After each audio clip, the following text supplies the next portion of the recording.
देव वसुधा को घर वापस लेकर आएगा।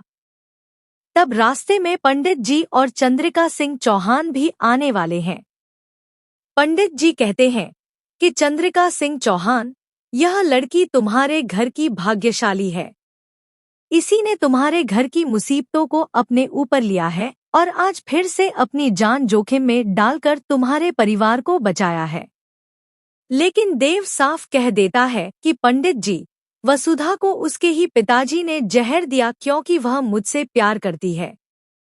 उसकी मौत इसी सजा का परिणाम है। यह सुनकर चंद्रिका हैरान रह जाती है। वह हनुमंत से पूछती है कि क्या यह सच है। हनुमंत कहता है, हाँ हुकुम। मैं नहीं चाहता था कि आपकी नाक कटे और आपके बेटे की शादी एक नौकरानी से हो। आप यह बात स्वीकार नहीं करते, इसलिए मैंने वसु को जहर देना ही सही समझा। चंद्रिका गुस्से में कहती है कि फैसले लेने वाले तुम नहीं हो कि किसी की जान ले लो या जहर दे दो। यह बिल्कुल गलत है। यह सुनकर हनुमंत भी हैरान रह जाता है।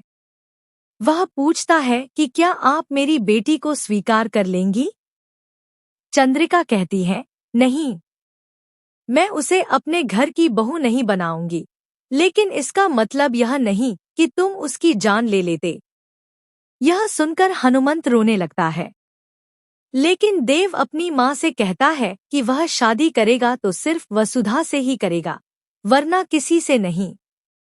यह सब देखकर चंद्रिका चौंक जाती है और पंडित जी से पूछती है, क्या यही लड़की हमारे घर की रक्षक है और मेरे बेटे के साथ शादी करना चाहती है?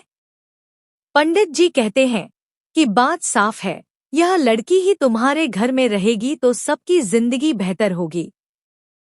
चंद्रिका गुस्से में देव से कहती है कि अगर तुम मेरी बात मानोगे तो ही मेरे बेटे हो, वरना हमारे बीच कोई रिश्ता नहीं रहेगा।